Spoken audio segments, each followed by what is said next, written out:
This is KW Real Estate News and Views for the week of April 13th. Yay, spring is just around the corner, and summer, you can tell. It's been raining, that's better than snow, and hopefully the spring market starts to get underway. As I said last video, it's been slow. Shenanigans of that orange pumpkin down south of the border have really kind of put fear into people's hearts, but things are calming down. I saw this morning gas prices were down a little bit. And Carney, of course, with his new majority government, has waived 10 cents off the excise tax off of gasoline. So that's going to bring things down at the pump a little bit more as well. Give a much needed break for people who drive a car, which is most everybody. Anyways, all that stuff, they're trying to get things going in the economy because people are struggling with what's going on. This whole war thing in the Middle East is definitely inflationary. Anyways, let's talk about what's going on behind me with my listings.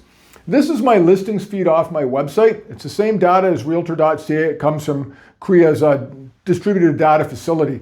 And right now we've got 1,679 listings, I do believe, on my site. That's all very local. I've drawn a pin in the center and go 30, 40 kilometers. So it covers Wellington County, covers Waterloo region, etc.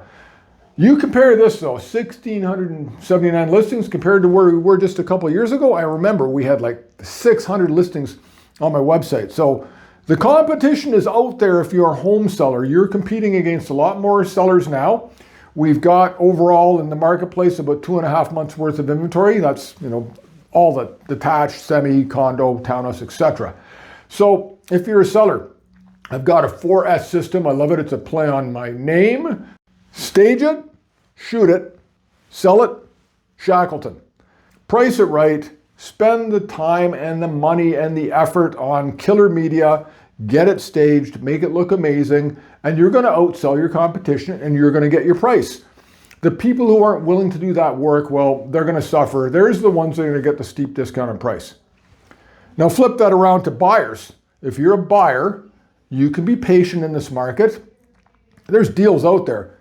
Get the property you want, don't overpay. It's that simple. So anyways, those two things on my website, of course, that's mostly resale. Want to talk about the HST on brand new homes. Well, Ford and Carney have talked about waiving the HST on new builds, which is going to be a good thing for the builders and people wanting to buy brand new. We had a lawyer from Travers at our office meeting just last week. He said, yeah, this is all an announcement at this point. It's not actually put into law, so be careful about that. Well, I agree with them. Until it's legislation, it's just words. But if these guys, Ford and Carney are indeed going to do this, this is going to be a good thing. Big chunk of change, obviously, off the cost of a brand new build. So that's some positive things to try to spur our sluggish real estate market on, get things going. One other thing I want to talk about. Real Estate Magazine, local publication I get. Sorry, the Real Estate Magazine, national publication I get. It's an industry magazine. They had a seller in BC, and this, of course, the story is going to apply to everybody selling a home for buyers as well. That's why I'm telling this. So somebody buys a house, 2.6 mil. It's a super nice house. And of course, like all posh houses, it's got stuff like in-floor radiant heating and nice stuff. Anyways, in between them getting, the sold firm date and the actual taking possession, something sprung a leak in the in-floor heating and it flooded the entire place. Floorboards were buckled up. There was water everywhere. Water was down in the foundation. And the buyer obviously was a little bit upset. And the seller kind of made a half-assed attempt at fixing things. But the whole process kind of was slow and not really done proper. And the buyer said, I'm getting an inspector. The inspector didn't have good things to say. And that buyer said, nope, I want out of this deal. I'm not taking it. Anyways, it went to court.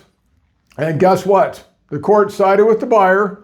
You've got to basically keep your property in the same condition as when that offer went firm to closing. And the seller failed to do that. She ended up having to pay back the deposit to the buyer. It was $113,000. And when she finally sold the property, it was $400,000 less than what her original sale price was for. So this is just a cautionary tale to sellers. You've got to have the property the same as when your buyers bought it. And I remember myself, I had a client, they bought down in Cambridge. fence blew over, and I hear from the other side, oh yeah, well, your guy's going to pay for it. And I'm like, no, my guy's not going to pay for it. And anyways, I sorted that out. My guy didn't pay for it. This is how this stuff goes. You've got to have the property in the same condition. And buyers, you don't have to put up with it. If it's not as it was when you signed that contract and it went firm, well, you can say, nope, let's sort this out or I want my money back. That's the law. Anyways, that's all I got for you this week. Thanks so much for watching and have yourselves a phenomenal day.